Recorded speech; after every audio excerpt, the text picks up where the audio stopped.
What's going on, everybody? Welcome to Fandoms Anonymous' review of Wonder Woman 84. Yeah, we know it just came out yesterday, but we got to get on ahead and get on it, man. Let me go ahead and introduce my panel. Got my sister on here. What's going on, Corliss? What's up? What's up, everybody? All the way from the OHIO, Victor Dandridge. What's going on, Yo? Vic? And my man, Scotty White. Hey, how's it going, everybody? What's going on, man? Let's get started, man. Wonder Woman 84. I woke up. First of all, I was pissed because the night prior, it was after 12. It was about 1 o'clock. We were still up. I was like, oh yeah, let me go ahead and turn HBO Max. Let me go ahead and I'm gonna watch Wonder Woman tonight. Description says Wonder Woman comes out 12 p.m. Eastern. I was like, so you mean tell me I gotta wait till 11 o'clock in the morning?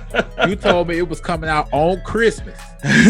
On Christmas. It's after 12. It's Christmas. Right. Wonder Woman should be out.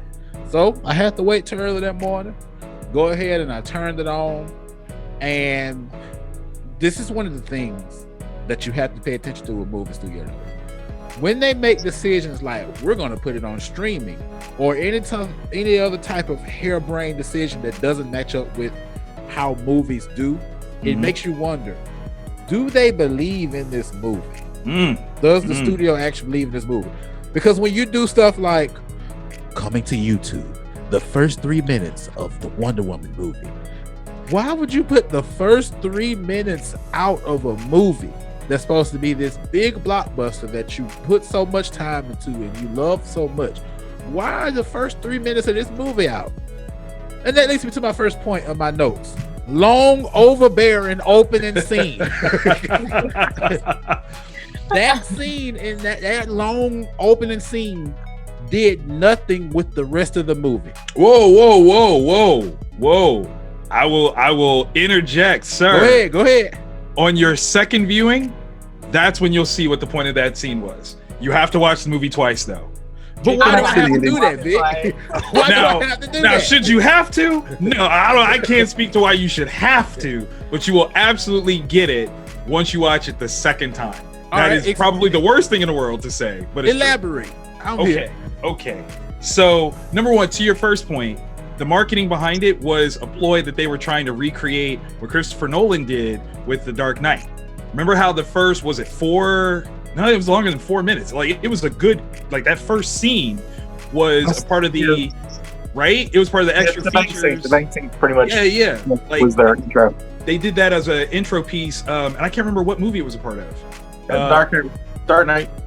No, but what did they put it on? Because you could see that first. Oh, it was a whole list of Warner Brothers, like 4 or 5 little Warner Brothers films. Yeah, it was like all IMAX features. They gave you that whole scene, and was like, just wait till this movie comes out. So I think they were trying to recreate that energy.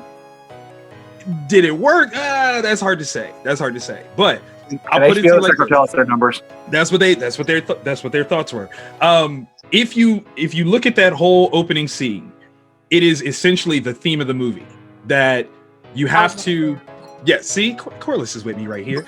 Like it's what the theme of the movie is. Like they are doing a classic thing of telling you what the theme is and then showing you how it plays out in the movie. So the lesson that Diana learns in this opening sequence is the issue because she forgets the lesson and goes through the whole movie and repeats the same problem. She tries to get what she wants. She cheats essentially to get it and is ultimately told you can't have what you want by cheating. It's the same thing. Like you could save yourself 2.5 hours, watch that opening 3 minutes, and then turn it off, and you'll be good. You've seen the whole thing. All right. Basically, I assume that's what the lesson was supposed to be. So, I'll accept it. Because you broke it down so well. All right. That's what I thought it was when I first started watching the movie. Like, basically, I'm like, okay, so this is what they're about to do in the whole movie. Like, okay, cool. And then by the time it gets to that one scene, it was just like I couldn't do it, and I fell asleep. Okay. Okay, to be honest. And I'm on Facebook. I'm on Facebook, and I see Corliss post. I tried. I'm gonna have to go back and watch it again. Oh, that's not what I said. I'm telling you what I really said. I said I've never fell asleep during a Marvel movie. Preach, sister. Those are some shots right there. full confession, I have fell asleep in a Marvel movie in a theater. I've tried to watch the movie twice. I can't get through Thor: The Dark World. I cannot do it. Oh, okay. I excuse you for that one. I'll excuse you for that one. That's basically like it was just Dark World. And I see it loud snoring in that one. It's like, nope. You're excused for that movie. Oh man. Well, go ahead, Too Corey. much Go ahead. anticipation building. It took too long. I understand. Yeah. I get that. Can we say that Pedro Pascal is now the new Antonio Banderas? I mean, he's fantastic. He's fantastic. He's taking that role in Hollywood. I don't know where Maxwell Lord is supposed to be from in this movie. I can't tell what that accent he's doing half the time is. Yeah. And then in the movie, like, this American, I'm like, is he? Might be American, but his parents might not have been. That's what we'll go ahead and lean towards. They just found anybody. Right. Hey, can you play this part? Well, they did throw in a little thing to say that Lord is not his real last name. That was it's like a personality thing. Yeah. It said really quick, so it's like his name is like Lorenzano or something like that. They throw it in really fast and then never touch it again. So they do at least acknowledge, like, well, this is why a little bit of an accent might slide out every once in a while, because this guy is playing a part. He's playing a role. You know? And can we feel bad for little Alistair? Little Alistair Jazz. We need an episode of Mars. However, I mean, Pedro he's keeping on brand, man. He could be a evil, rough dude, but as soon as he gets the child, he's automatically better. He's automatically turning it around. That's on brand, baby. That's genius. Because this is the way. Thank you. Thank you. That's it. This is the way. Another note I had.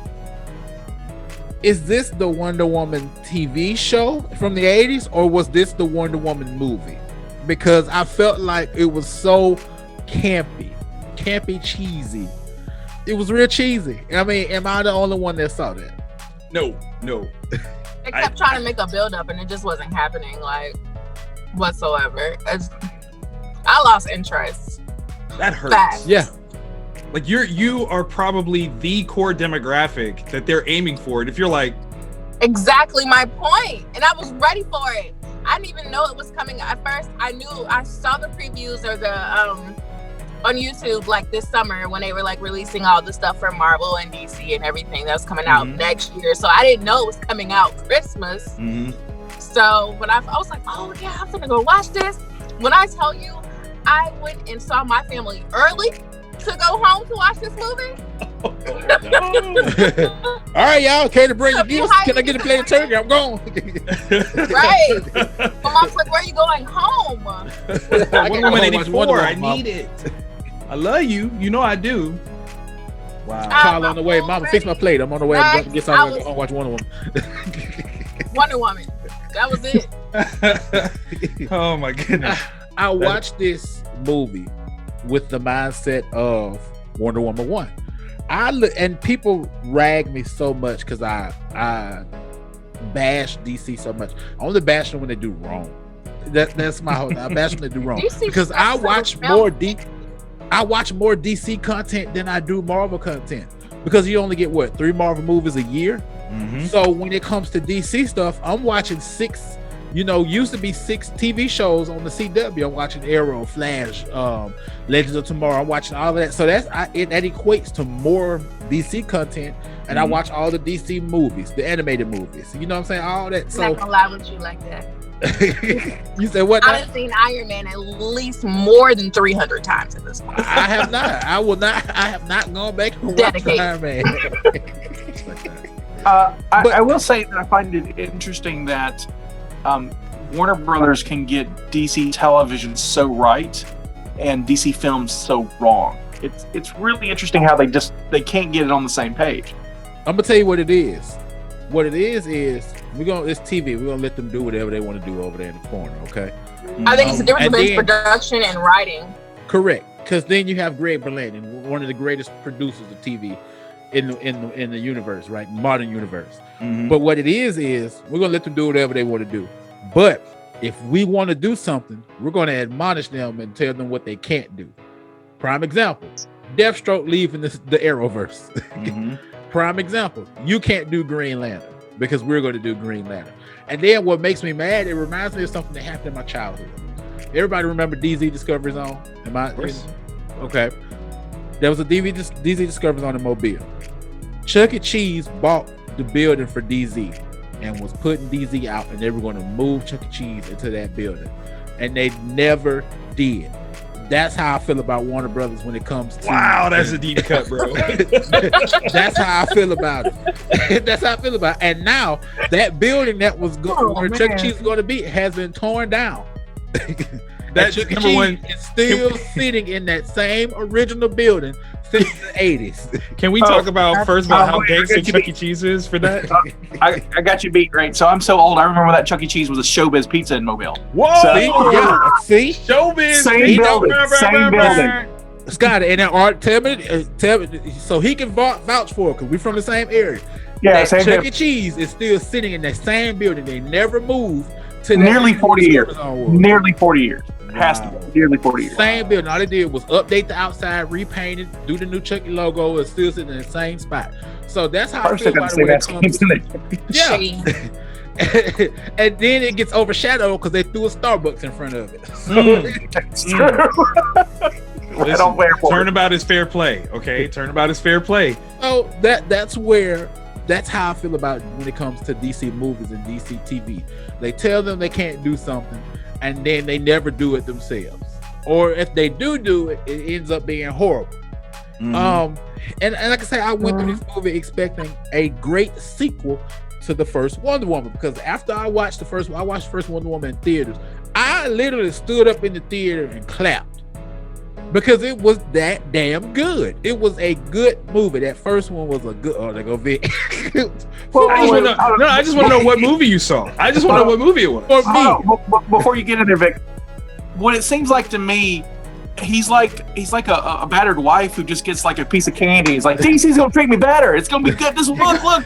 yeah, They said they were You keep sorry. taking it. They No. said they were sorry and that they love me, and here I am because I love Yeah. them. It's But okay. I felt let I down. just ran into the door. It's all right. It's fine. I felt Just left go down. read the book.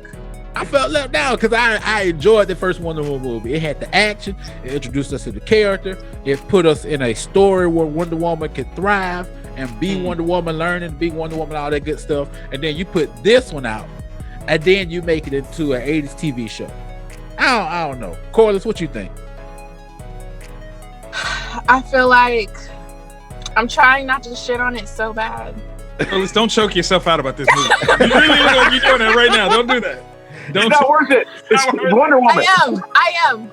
I think I'm gonna have to watch it a second time to really just like during the daytime and make sure I have like 2 Red Bulls or something and just really watch it.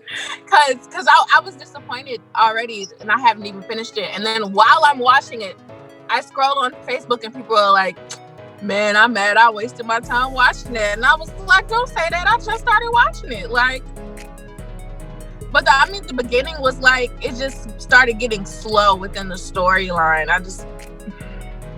It was like, is she gonna do something? Yeah. And that's what I made my And meme. then- Come on. And then they brought her love back, and it was like, oh, that's so sweet, but what's next? So I feel disappointed. It's like watching a Harley Quinn movie just to go to the DC app and watch the cartoon. I'd rather watch the cartoon. Oh, hell yeah. You love that cartoon. Yeah, the cartoon. And you said something about bringing Scott. I was about to call him Scott Pine.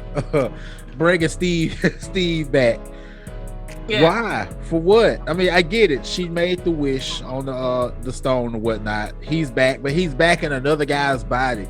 Like that was so convoluted. It was Like, missing yeah, him the whole beginning of the movie, though. I guess that was their point. It was like, oh, I miss him. Oh, I miss him. Hey, girl, I'm here. You know, like, what we gonna do?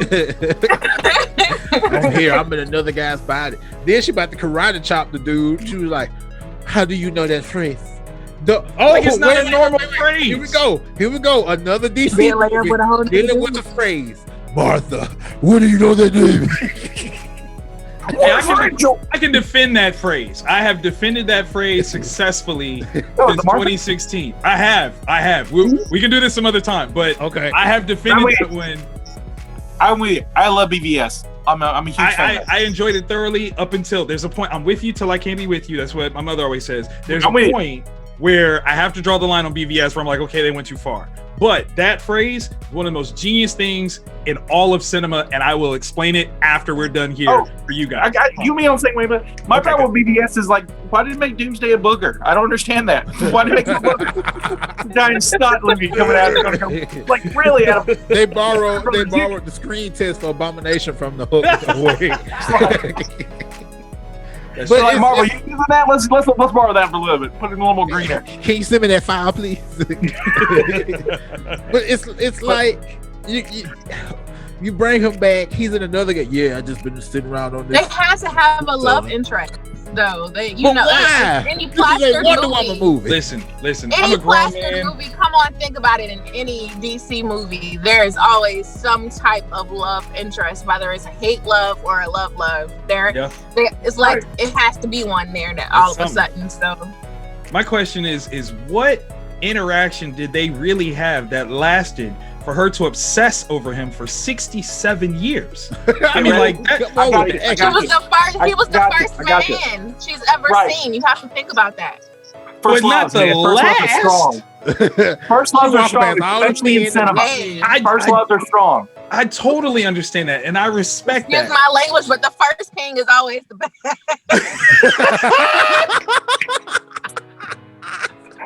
And this is why Corliss is here, ladies and gentlemen.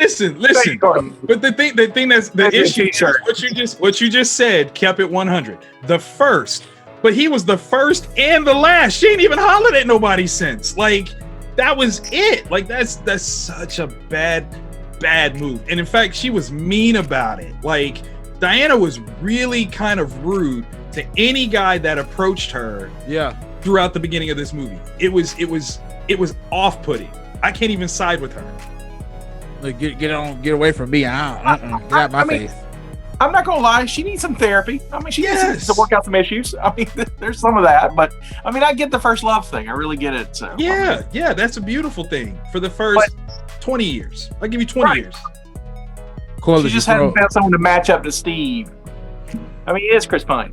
I mean, Absolutely. Sure. I mean, yeah, Chris Pine must know something. Steve had a move that we don't know nothing about. Captain Kirk. Yeah, come on, man. You know what I'm saying? You know, he had a talented tongue. You know what I'm talking about? So, yeah, the way yeah, he did. Yeah, he did. There was someone on the wing for sure. No, just I don't know. There's something about that presentation that she was so hung up on Steve that she dismissed any other person that was bothersome because it sounds like a waste of a life. At that point, you have to ask questions like, did you ever go back to the island? Did you ever go back to look for your people? Like, have you been back to the island? Like all the things that could have enriched you beyond just a guy. And those become the sticking points that I had from Wonder Woman 1. I don't feel like it's very empowering to women. The reason why I say this is because everything that Diana does is not of her own agency. It's because somebody, specifically a man, tells her to do something or tells her that she can't do something, that she moves throughout the whole movie. And when you watch it with that context, it changes everything. Even the very much fan-lamented or uplifted No Man's Land scene totally should have played differently in my heart and mind from what I understand Wonder Woman to be. You know, she went to Steve and was like, we need to go do this. And he's like, oh, we can't. And she's like, well, I'm going to show you. The Wonder Woman that I believe in never would have talked to Steve. As soon as she talked to the mom and was like, you know, what they're bombing people, I'm cutting across. Like I'm starting to go across. In fact, Steve would have had to react like, yo, where is Diana? Oh my God. And we still could have played it all out in the same way. Just take out that part where she's basically asking him for permission about crossing this space. She would just do it because that's Diana. She is a natural born leader. She warrior. Right. Like she's not. They got rid of our warrior princess. But welcome to Elseworlds. We get a weak Diana in Elseworlds. This is what they presented us. Which hurts me. But it's not your Diana. Do you? And this is what I tell DC fans all along. It's different than the Marvel Universe because the Marvel Universe gets it kind of right because they lean on their comic. Mm-hmm. Warner makes these Elseworlds. I mean, you have a Nolanverse, and you've got a Zack Snyderverse, and you've got whatever. This is kind of a Zack Snyderverse light. It really light. It's very bright for a Zack Snyderverse movie, but it's still a Zack Snyderverse movie, which is Elseworlds. And so, just like Gotham by Gaslight and what's the Speeding Bullets and stuff like. I mean, they can be good stories, but are they canon? And they're not. So you have to take it with a grain of salt. And so, the argument that they're not giving us that Diana is, of course, they don't want to give us that. We need that Diana in our life. We need that energy. If for no other reason, then ladies need to see that level of representation on the screen for themselves, by themselves, without question. And to put her, and the more disrespectful piece of that is the movies that you just described all have a caveat to them, right? So Man of Steel is not called Superman. So to go in expecting to get Superman, well, they didn't even call this movie that, so you shouldn't expect it. Dark Knight is not called Batman. So don't go in looking for Batman, look for the Dark Knight. That's a totally different type of person that we understand as comic book fans. We totally understand who Dark Knight is versus who the Batman is. It's a very different thing. But to be fair on this film, they did call it WW84. Man, but right? Yeah. The title is WW84. WW84. Like this. WW84. She is definitely not Wonder Woman. In fact, throughout the two movies, no one has ever called her that. No one. How crazy is that? And then that's when you go through those arrogant DC writers. Well, we know who she is. We don't have to call her that name.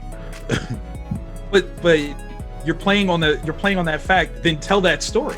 Yeah. If we know who she is, give us what it is that we know, which is a very powerful, dynamic woman who holds her own against the other top two characters in DC Comics, and really can hold her own to almost any character in comics, period.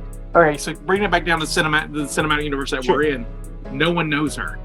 That's crazy. At the end of this movie, the world doesn't know Wonder Woman. Why? Because she still has to reveal herself in BVS. She's still hidden. So still she didn't do it. And still, no one knows her. So that's no one calls her Wonder Woman because no one knows who she is. That's part of the problem, right? Like it's call the movie Diana. Call her, Princess of Themyscira. There's a reference point here in the name that you can play into the story. The moment you, like in the first one, you called her Wonder Woman, that creates a presentation, creates an understanding. If you don't follow through with that, you have dropped the ball. Like without question, you've dropped the ball. And Warner Brothers is doing that repeatedly. Yeah. We've talked about some spoiler stuff in this video. I guess we could touch on warning. What actually happened. We got the whole MacGuffin with the Dreamstone. And we can go through this pretty quick. We're running short. We got the whole MacGuffin with the Dreamstone. Maxwell Lord absorbs himself to be the Dreamstone. Now he's got people wishing on him. Now he's turning all gray and blue, having headaches, and it just creates this mass hysteria. And the lesson that you're trying to teach is what you wish for can come at a cost. You know what I'm saying? What you truly. Well, I'm not gonna say what you wish for, because you can just have a natural born wish for something, but your truly innate desires, your true desires, can sometimes come at a cost, and that's what they try to teach everybody. And then in my mind, it throws me off because it's like, this is supposed to be a superhero movie. This is supposed to be about Wonder Woman.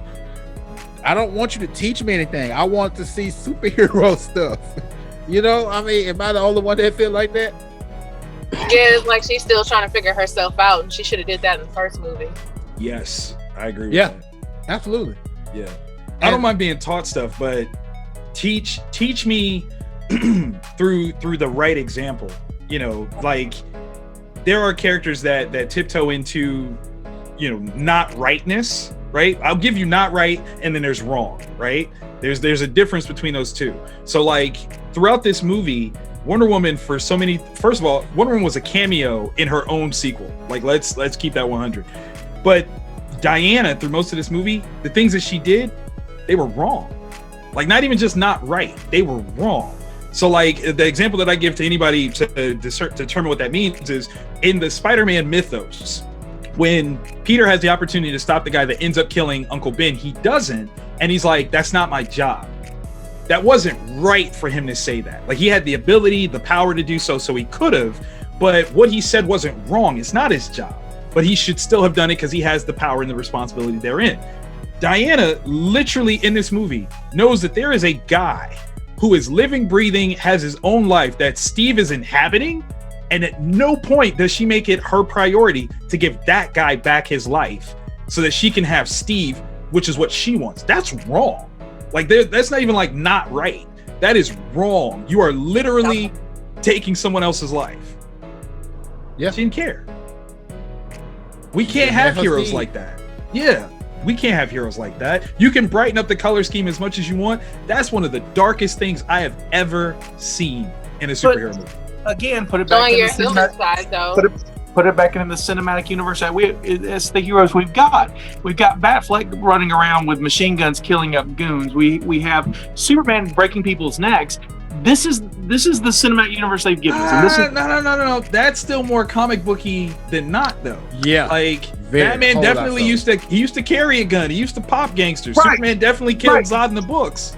but I'm talking about just within context of what they've given us. Right. And so in the context that they've given us, it's on par for her to do that. I mean, because the others do it well. I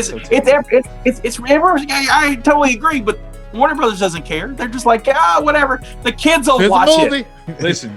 How y'all many need to toys not can care we so much. sell? Let me take it. Let me write something for you. I'll show you.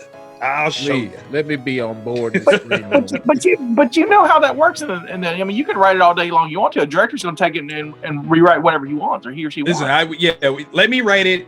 Let me get another real fan. Like it, and I'm not even saying like it has to be a guy. It doesn't have to be a lady. Somebody that really knows like a great idea about Wonder Woman. What does she mean? You know, she's truth. She was lying to herself the whole time. Like, lying that this was okay. Lying as though the lesson that we learned in the first 3 minutes that she forgot and it didn't matter. Like, that was the truth. How do you have the lasso of truth and you around here lying? Come on now. You see where I'm going with that? You around here in denial. Don't even know I'm lying. Right. Talking about it's going to show you the truth. And it didn't tell you that what you're doing ain't right? Like, what's up with your lasso? Like, how you got a finicky lasso of truth? Like, how you... And how we go gonna... ahead, girl. You good. How we gonna have a Wonder Woman being Spider-Man for the majority of the movie? She was whipping all around DC, man. She was like whipping all around it. No lie, I did like it when she was whipping lightning when she didn't need to. I was like, that's still kind of cool. That was cool. That was the attention grabber, because that's what got me in the trailer when she was roping up that lightning. I was like, oh yeah, this is gonna be just like the first one. I was disappointed. For better. Right. So we've been dumping on this movie a lot. My question to everybody is, was there anything in it that you actually liked? Yes. Corliss I is loved like the beginning. I did. I love the beginning. The beginning had me hyped. Yeah, of course, I haven't seen it all, so I understand. That's true. I haven't. I was going to watch it again last night, and it was just like, maybe I should watch Soul. Like, no. I would say I enjoyed Kristen Wiig throughout the whole movie. I thoroughly enjoyed the transition of Cheetah. Her come up, her everything about her, I enjoyed thoroughly. She's my favorite part of this whole movie. She was the only comic book character in this whole movie. Yes. Yes. I mean, if we being real, she was the only comic book character in this whole movie. Mm-hmm. Because it's just saying, forget Wonder Woman. She over here with her boy toy. We're not studying her, even though this movie is supposed to be about her. That she is legitimately the only comic book character in this movie from beginning to end. I can agree with that. You know, and you know what? I have to go back and rewatch that because I was actually waiting for her character to like unveil a little bit more. Actually, so I think you'll like her. Yeah, she does. She does. That's the good part I can take out of this movie. I watched her be who she was. Mm-hmm. It was the I don't want to use the word basic, but it was the normal villain arc that you get from any piece of comic book media. Right. She was a sympathetic villain. Yeah, definitely. I'm here. I have this innate issue every single day in life. Okay, I'm turning into this person. this MacGuffin comes through or this issue comes through and allows me to become something greater than I normally am. I get power. I exude power.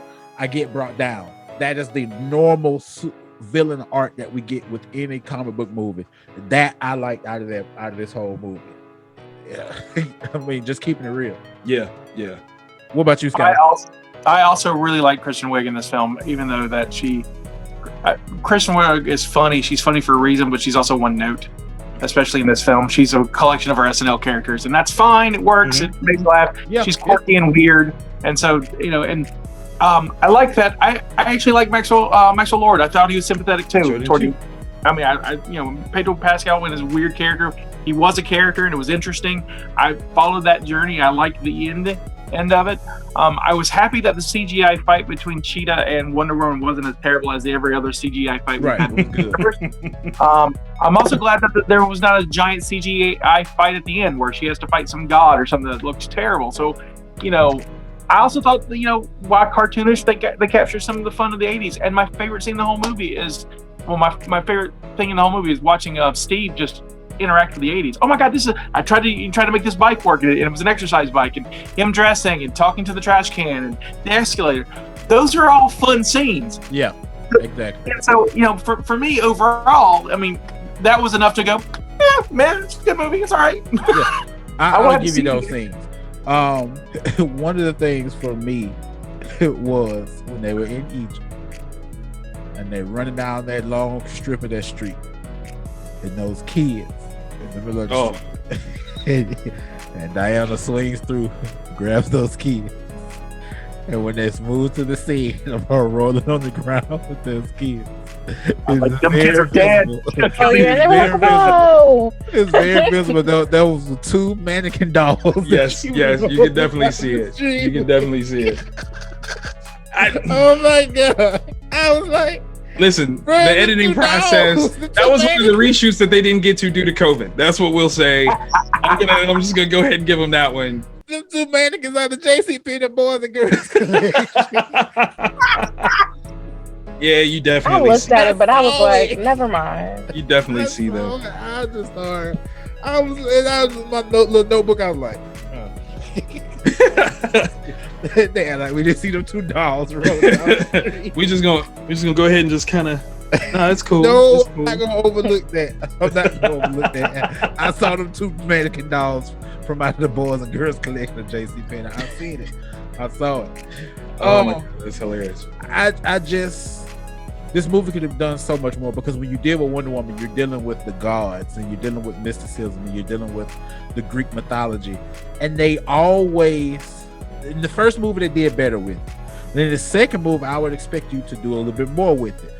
What they did, what they normally do, which is this MacGuffin is from the gods. I know about this. And that was it. I'm like, okay, let's talk about the gods. Let's talk about more like that. Let's talk about more of that stuff. And forget it. Let's go back to her rolling around, making my way downtown, walking fast with this dude that ain't even Steve for real, living another life. Steve's also very cool with it. Oh, there are many gods? Sweet, cool, no problem, no questions, no. We're good. We get it. I ain't gonna talk about it. Where's Jesus in all this? Nowhere. Because he was born Baptist, right? Exactly. Well, and not to dissuade your point, Scotty, I would have preferred a God fight at the end, as long as it was a specific one. I felt like we were missing an opportunity by the god that actually created the Dreamstone in the first place. Yeah, Loki. Right? Like, that was, as soon as they said it, I was like, so it's Loki, right? Like, the fact that we didn't come back around to that bothered me. Like, because you would think that the use of this Dreamstone, especially as it was becoming more prevalent, like, not even saying like by the end where everybody in the world is making wishes, but the way that Maxwell Lord is using it, all these different people that he's encountering, that he's getting to make wishes, whoever this god is, seemingly should be getting empowered by this use.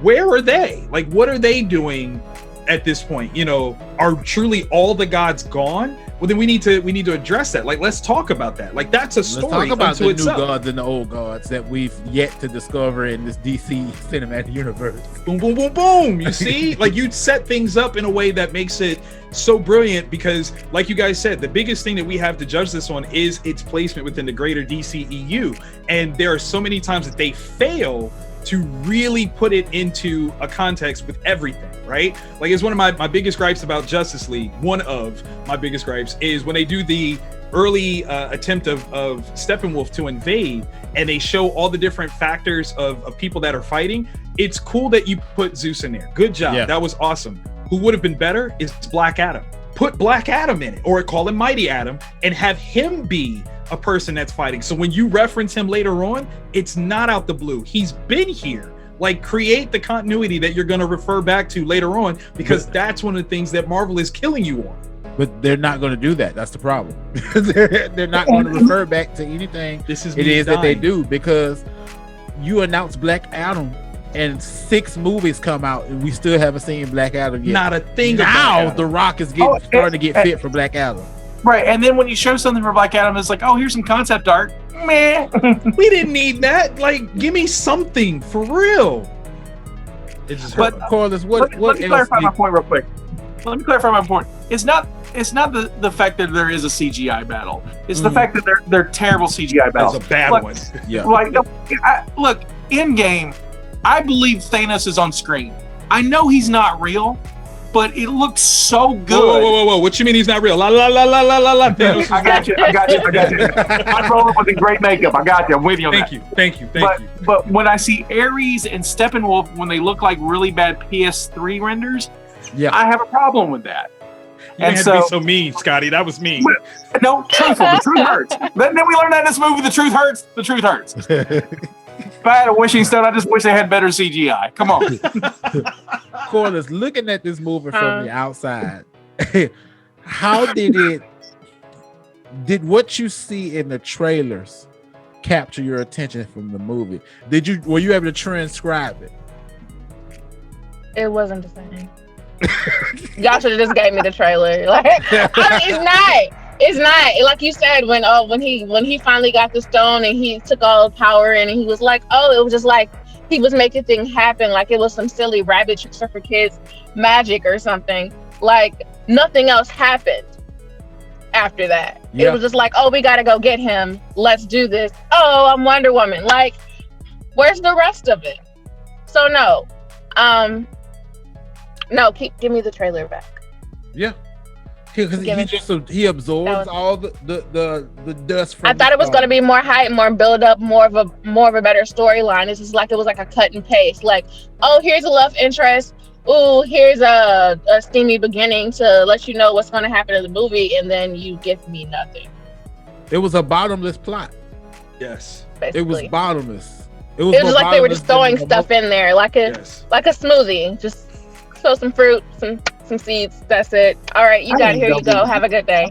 I don't know if it was bottomless. It's more like a plot outline with nothing fleshed out. So they're let's insert cool scenes in there to ignore story or match that we don't have one. And so it was like, ooh, B-roll. Yeah, it didn't do it for me. And then we go to the Invisible Jet. That didn't do it for me. Wonder Woman flies her own jet. Why did we do that? I'm more excited for the Batman video game that's gonna come. Wonder Woman flies her own jet. The gods gave me this power, and they said I could turn things invisible. But I do it this one time while you fly. You go ahead and fly, man. Even though Wonder Woman flies her own jet, she needs a man to fly a jet for her. And personally, I was just disappointed that it covered them. I'd like to see them in chair, invisible chairs and flying through the sky like it is in the cartoon. That's kind of what I want. Yep. Give me that little outline of the plane. Right, just give me the outline. That's what we want to see. They went into the whole cloaking thing. Just pick a jet that cloaks. I feel like they don't care. They just want to tell you to go to the DC app and watch the old stuff. Basically. That's the way it is. I mean, Warner Brothers is still looking at these as tentpole movies to fund other films. That's what they're looking at these at. Unlike Disney, who's really understand that they have a real chance with a franchise with Lucasfilm and with Marvel. That's what they're doing. They're getting right. And Warner Bros. Yeah, just true. doesn't The care. only thing they didn't do was Iron Man 3 correctly, but besides that, everything else. Doctor Strange, I didn't love. I'm gonna just throw that out there. Well, I didn't like Doctor Strange. I didn't love Doctor Strange either, but I didn't love Captain Marvel. However, Right. Yeah, sorry. just But Right, Can we say that like, Captain we have to Marvel? pick Like, out it's a- which Marvel movies we didn't like. Like, Can we we have to say pick that It was which- an up Captain and Marvel? down. Can we say that It's Captain up and Marvel and Wonder Woman 84 is the same movie?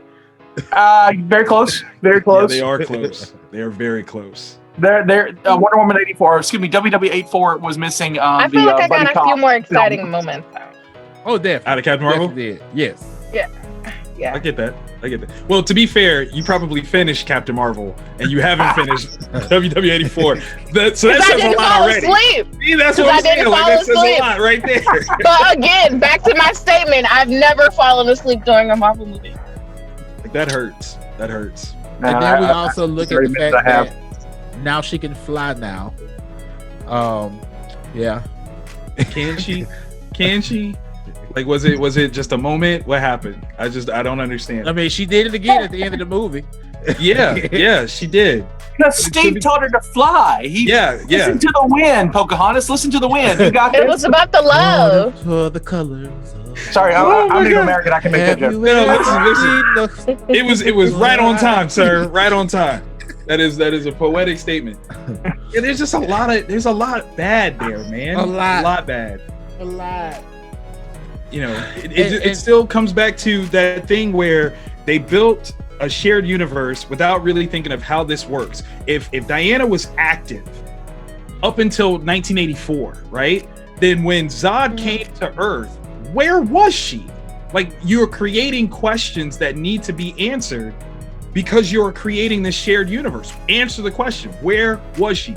Just in the same way that Marvel is not hesitant to ask questions about their characters. When Rhodey in Endgame is looking at Captain Marvel and is like, where have you been? And she, like, point blank says, I was out in the universe. There are other planets that suffered the exact same thing and they didn't have you. Boom, ask the question, it gets answered, and we move forward because you actually thought about it. Like, how do you have a worldwide invasion? And Diana goes, well, that's not my problem.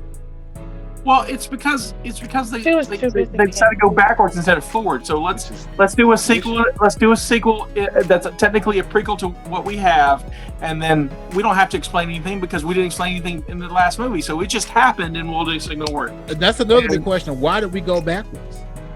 What was Because- the point? Because here's my problem. You go backwards and for some reason explaining the story of Diana back then, but what else did I learn? Right. What did I learn about her back then? Nothing. She's a cheater. She ain't sweet. I took nothing from it because apparently it's almost like they set this up at the end of Justice League. She's looking at the old picture. She's like, "Where'd you get this picture?" I was able to procure this for you, and she's just looking at it all longingly, and there should have just been like a little thing that popped up. Wonder Woman 84 coming soon. You know what I'm saying? So But it's like you take me back, but what did I learn? I didn't learn anything. I didn't learn anything new that made me feel any more secure about the Wonder Woman character. Made me hate So- it more. So I look at this as like how Christopher Nolan does his movies, but they did it poorly. So Christopher, like Tenet, I don't know. Did you guys see Tenet yet? I didn't see Tenet. No. So you've seen the trailers, right? So Christopher Nolan does this. He goes, "Hey, you know what would be cool? What would it be like if a ship went through black hole?" And then he makes Interstellar and makes a movie around that. Tenet, it's like, what if bullets fired backwards? Hey, Patrick was in this. Was like, remember the '80s? And then there's no substance. Let's put Wonder Woman in there. Let's just do this. Remember Let's the do that. '80s? Wouldn't that be cool? Yeah, it's things like that that are absolutely bothersome. The more you think about it, the worse the headcanon gets. It's terrible. It's not a good look. Absolutely, man. I definitely want to thank you guys for coming on and talking with us today. This has been a really good episode, really insightful episode into Wonder Woman, whatever it was. Sorry for all the spoilers. Let everybody know where they can find you on social media. Corliss, Miss Actress herself. Oh yeah, just tell people that. At Lyrical Diva, LYRIQAL Diva, on Instagram, Twitter, Snapchat, all of that. And Pokemon Go, because we play Pokemon. Oh yeah, Pokemon Go. I'm on there too. What's up? Follow me. Scotty, where everybody can find you, man. So everybody can find everything that I do at www.scottywhite.com. That's Scotty with a Y. We've got the Cult Movie Cantina, which is our movie podcast. We're fixing to launch a new podcast based on Stephen King's The Stand, which is out on CBS All Access. And we have a Star Wars show, My Star Wars Life. So you can find everything that and the comics I do and everything else on scottywhite.com. Absolutely. Vic. I'm going to follow you. Yeah, exactly. You can follow me at Vantage In-House on all forms of social media. That's Instagram, Twitter, all that good stuff. You can also check out some of my educational content at ucreatecomics.com. That's the letter U, C-R-E, the number 8, comics.com, where I'm showing people how to bring comics into the classroom. Absolutely, guys. You know who we are. We're Felons Anonymous. You see it on the wall over there. Oh, here. That's my fingers on the wrong spot. All of social media right here on Facebook where you're watching this and YouTube. And we'll see you guys in another video.